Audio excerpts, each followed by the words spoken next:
Welcome to doctor Michaelis music therapy channel. இன்றைய பதிவில் neuroplasticity of the mind என்ற தலைப்பில் சில செய்திகளை நம்ம பகிர்ந்துக்கலாம்.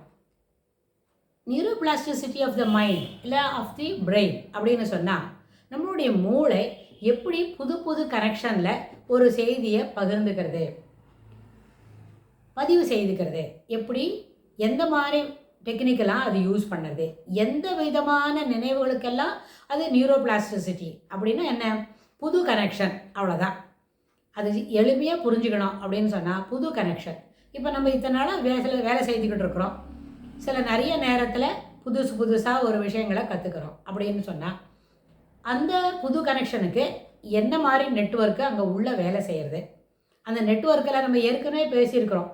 நினைவாற்றலை பற்றி பேசிக்கும் பொழுது எப்படி புதுசு விஷயங்களை நம்ம கற்றுக்கிறோம், நினைவாற்றலை பெருக்கிக் கொள்வது எப்படி அப்படின்னு பார்த்தோம் இல்லையா, அதனோட தொடர்பில் தான் இதையும் பார்க்குறோம். நியூரோபிளாஸ்டிசிட்டி ஆஃப் தி பிரெயின் அப்படின்னு, அதாவது மூளையில் நம்ம நினைவில் கொள்ள வேண்டும் அப்படின்ற எல்லா செய்திகளும் எந்த விதத்தில் நியூரல் நாட்டு, நியூரல் நெட்வொர்க்கு, ஒரு நியூரல் லூப்பு, சென்ட்ரல் டெண்டன்சி அப்படின்னு எல்லாத்துலேயும் சேர்த்துக்கிறோம். அதில் short term memory, long term memory, அப்புறம் ஒர்க்கிங் மெமரி அப்படின்லாம் நிறைய பகுதிகள் இருக்குது. நிறைய வெரைட்டி கூட இருக்குது. வெரைட்டின்னு வரும்போது எப்படியெல்லாம் எந்தெந்த விஷயத்தை நினைவு வச்சுக்கிறோமோ அதுக்கு தகுந்த மாதிரி அதுக்கு அந்த பேரெல்லாம் வச்சுக்க முடியும். இப்போ காலையில் ஒரு செய்தி காதில் கேட்டுது, அது அப்படியே நினைவில் இருக்குது. மாலையில் அதை பற்றி நம்ம உடனே சொல்கிறோம்னு சொன்னால் அது உடனே என்ன, ஷார்ட் டேர்ம் மெமரி தான், காலையில் கேட்டுதான். இந்த செய்தி நம்ம நாளைக்கும் இன்னொரு 2-3 நாள் தாண்டியும் நினைவில் வச்சுக்கணுன்ற அவசியம் இல்லை. ஏன்னா அவ்வளோ ட்ரைவல் தான் இது. ஆனால் இருந்தாலும் we are remembering it, we can able to recollect after 3-4 days கழிச்சு கூட ஒரு 4 நாளைக்கு முன்ன கேட்ட ஒரு நியூஸில் வந்த செய்தி நம்மளுக்கு நினைவில் இருக்குதுன்னு சொன்னால் அந்த பிரெயின் அதை சரியான அளவுக்கு பதிவு செய்திருக்கிறது அப்படின்னு அர்த்தம். இது சாதாரண விஷயந்தான். இது ஒரு நம்மளுக்கு நினைவில் கொள்ள வேண்டும் அப்படின்னு ஒரு பழக்கம் வரும்ல, ஒரு 8 அல்லது 7 வயசில் குழந்தைகளுக்கு இதெல்லாம் நினைவு வச்சுக்கணும் அப்படின்னு சொல்லி கொடுப்போம். ஆனால் ஒரு எக்ஸப்ஷனல் கேஸில் சின்ன குழந்தைன்னு வைங்க, அது ஒரு 4 வயசுலேயே சில குட்டி தமிழ் பாட்டு எல்லாம் சொல்லி கொடுக்கறது, குட்டி ஸ்லோகம் எல்லாம் சொல்லி கொடுக்கறது, ஒரு 10 வரியில் இருக்கிற ஒரு திருக்குறள் 5-6 திருக்குறள் சொல்லி கொடுத்து அந்த குழந்தைய நினைவுபடுத்திக்கிறது அப்படின்னு சொன்னால் அந்த திருக்குறளை அந்த குழந்தை கண்டிப்பாக அப்படியே வெர்பாட்டிமாக ரிப்பீட் பண்ணும். இப்படி ரிப்பீட் பண்ணுறதுக்கு உடனே திருக்குறளுக்கு பொழிப்புரை சொல்லி பெரிய கருத்துக்கள், அதுக்கு உண்டான விளக்கங்கள், அரும்பத விளக்கம் அப்படிலாம் சொல்லி பொருள் புரிஞ்சாதான் இந்த திருக்குறளை நினைவு வச்சுக்கணும்னு இல்லை. அந்த 10 திருக்குறளையும் நம்ம வேகமாக சரளமாக சொன்னாலே போதுமானது தான். அதுவே that it self is a proof நம்மளால் அதை படித்ததை நினைவில் வச்சுக்க முடியுதுன்னு. அது இன்னும் கேட்டால் அந்த 4 வயசில் அந்த குழந்தைக்கு அந்த லாங்குவேஜை எழுத்து கூட்டி படிக்கக்கூட தெரியாது. ஒன்லி கற்றலில் கேட்டலே நன்று அப்படின்னு 2-3 பதிவுகளுக்கு முன்னாடி சொன்னோம் இல்லையா, அதுபோல் காதில் கேட்குறத மட்டும் அதை திருப்பிய அந்த வார்த்தையை ரீப்ரொடியூஸ் பண்ணுறது, ரிப்பீட் பண்ணுறது மீண்டும் அப்படின்னு வரும்போது தொடர்ந்து அதை சொல்லிக்கிட்டே வரும்போது அந்த 10 திருக்குறளும் என்ன நல்லபடியாக நினைவில் இருக்குது அந்த குழந்தைக்கு. இது என்ன, நியூரோபிளாஸ்டிசிட்டி, அதாவது கற்றுக்கொள்கிற லேர்னிங், மெமரி, ரிட்டென்ஷன், ரீகால், அதுக்கு தகுந்த மாதிரி அந்த மூளையில் இருக்கிற நெட்வொர்க்கு, அந்த செல் இருக்க அது தன்னை அதுக்கு தகுந்த மாதிரி மாற்றிக்கிறது. இதுக்கு இசை ரொம்ப துணை புரியும். இசை துணை புரிவது என்பது வெள்ளிடை மலை. நம்ம ரீவயர் பண்ண வேண்டாம். ஒரு விஷயத்துக்கு ரீவயரிங்னு என்ன, ஏற்கனவே கரண்ட் கனெக்ஷன்ஸ்லாம் நிறையபடி இருக்குது. அந்த ரீகனெக்ஷன்ஸ் இருக்கிறது போது அந்த கரெக்டான கனெக்ஷன்ஸ் இருக்குது. ஆனால் அதில் ஏதோ எங்கே ஒரு குட்டி டேமேஜ் இருக்குது, அனேபிள் டு ரீகலெக்ட் சர்டன் திங்ஸ்ன்னு சொன்னால் அதை மீண்டும் ஒரு முறை படிக்கும் பொழுது தட் மீன் கிவன் என்ன, இன்னொரு கனெக்ஷன்ஸ் கிடைக்கும். அந்த பழைய கனெக்ஷனும் சரியாக போயிடும், இது புதுசாகவும் ஒரு கனெக்ஷன் இருக்கும். அதனால் அந்த படித்த பகுதியான ஒரு செய்தி இருக்கே அது we are able to retrieve easily அப்படின்னு ஆகும். ஸோ இந்த கருத்து நினைவில் கொள்ளக்கூடிய லாங்குவேஜுக்கு தகுந்த மாதிரி மட்டும் இல்லை, other physical work, other learning abilities, அதாவது ஜென்ரலாக ஒரு பழகக்கூடிய எல்லா விதத்துக்கும் இது பயனாகும். அதனால் இதை பற்றி வரப்போகிற பகுதிகளில் தொடர்ந்து நம்ம தெரிஞ்சுக்கலாம்.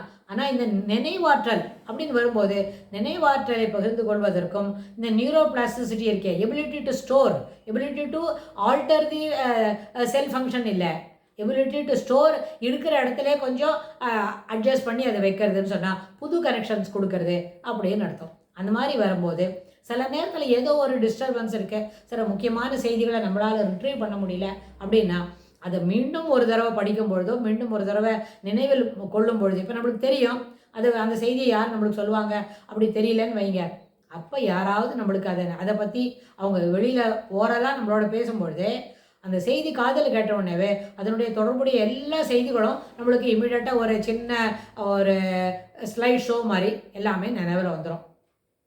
அப்போது the brain is ability to reproduce இருக்கே, பிரெயின்ஸ் எபிலிட்டி டு ரீப்ரொடியூஸ் அது ரொம்ப துல்லியமாக பக்காவாக இருக்கு அப்படின்னு அர்த்தம். அப்போது யாருக்கான ஒருத்தருக்கு ஒரு சின்ன ஸ்ட்ரோக் வந்திருக்கு, அவங்க இப்போ தான் அந்த க்ரஷ்லேருந்து வெளியில் வராங்க, இல்லை வெளியில் வரல, பழைய நினைவுகள்லாம் மறந்து போகிறது அப்படின்னு சொன்னால் அந்த plasticity of the brain, neuroplasticity of the brain வரும்போது அந்த புது செல்லை வரைச்சி கொஞ்ச நேரம் என்ன பண்ணலாம், ரிவர்ஸில் சொல்லி பார்க்கலாம், பழசதான நினைவு வருதா பார்க்கலாம். இதுபோல் செய்திகளை தெரிஞ்சவங்களோட விவரமாக பேசலாம். ஆனால் அதெல்லாம் தொடர்ந்து பேசினாதான் இந்த நினைவு மீண்டும் என்ன பயன்பாட்டுக்கு வரும். அதில் எந்த மாற்று கருத்தும் இல்லை. அதெல்லாம் யாரோ ஒருத்தர் சொல்லி ஒரு தடவை கேட்டுவிட்டு அப்படியே போனால் வரும்னு சொன்னால் அந்த க்ஷணத்துக்கு இருக்கும், மீண்டும் அது என்ன பண்ணிடும், அது ரிவைவ் பண்ணுறதுக்கு நிறைய நேரம் பிடிக்கும். ஸோ டு அவாய்ட் இட் நம்ம என்ன செய்யணும், கொஞ்சம் ஒரு ஸ்டிமுலேட் பண்ணினோடனே we should continue to recite it. ஒரு செய்யுள் இருக்குது, மனப்பாடம் இருக்குது, யாரோ ஒருத்தரோட பேர் டக்குன்னு ஞாபகம் வரல, வாட் எவர் இட் இஸ், அது எல்லாத்தையுமே தொடர்ந்து நம்ம பயன்படுத்திக்கிட்டே வந்தால் இந்த நியூரோபிளாஸ்டிசிட்டி பிரெயின் இருக்கே, அதாவது தனக்கு தகுந்த மாதிரி அதை தயார்படுத்திக்கிறதுக்கு இதுக்கு ஒரு வயது வரம்பே இல்லை.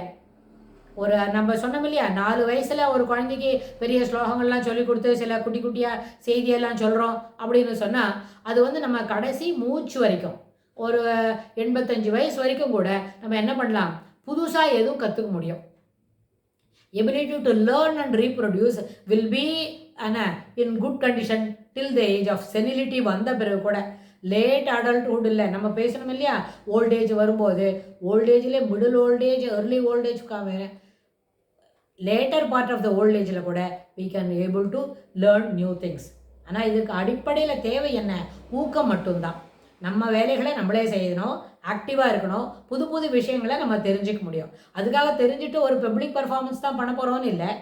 ஆனால் when we are active and agile, that will be a moral boosting for the youngsters in the family. நம்ம அப்பாவே இப்படி இருக்கிறாங்களா, நம்ம கூட இப்படி இருக்கலாமே, why we are very much sluggish, we must be more active அப்படின்னு நமக்கும் அப்படி நமக்கிட்ட இருக்கிறவங்களுக்கு ஒரு நல்ல ஊக்கம் கிடைக்கும். ஆனால் நமக்கும் அது என்ன பண்ணோம், தொடர்ந்து அந்த வேலையை செய்ய முடியும். ஸோ அதனால் நியூரோபிளாஸ்டிசிட்டி ஆஃப் த பிரெயின்ன்றது அது ஒரு சுவாரஸ்யமான டாபிக். அந்த சுவாரஸ்யமான டாப்பிக்கில் தொடர்ந்து நம்ம இது போல் என்ன செய்யலாம், புது புது விஷயங்களை பார்த்துக்கலாம். அது லெர்னிங்கில் எப்படி பயன்பாடுடையதாக இருக்கும், நினைவாற்றலை பெருக்கிக் கொள்வதற்கு எங்கன்னு பயனுள்ளதாக இருக்கும். அப்புறம் மேலும் சில புது புது செய்திகளை, மெக்கானிக்கல் ஒர்க்கு, அப்புறம் ப்ராக்டிக்கலாக செய்யக்கூடிய சில விஷயங்கள், ஹவுஸ் ஹோல்டில் ஹோம் ஃப்ரெண்ட்ஸில் செய்யக்கூடிய விஷயங்கள் எல்லாத்துலேயுமே இந்த நியூரோபிளாஸ்டிசிட்டி ஆஃப் த பிரெயின், அதாவது மெக்கானிக்கல் ஒர்க்காக இருந்தாலும் ப்ராக்டிக்கல் ஒர்க்காக இருந்தாலும் நினைவில் கொள்ளக்கூடிய, நினைவாற்றலை பெருக்கிக் கொள்ளக்கூடிய செய்திகளாக இருந்தாலும் இந்த நியூரோபிளாஸ்டிசிட்டி ஆஃப் த பிரெயின் அதுக்குள்ளே நம்ம அந்த டாப்பிக்கில் நம்ம நிறைய பார்க்க முடியும். இதுக்கு தொடர்புடைய செய்திகளை வரப்போகிற பகுதிகளிலும் தொடர்ந்து பார்க்கலாம். தேங்க்ஸ் ஃபார் வாட்சிங்.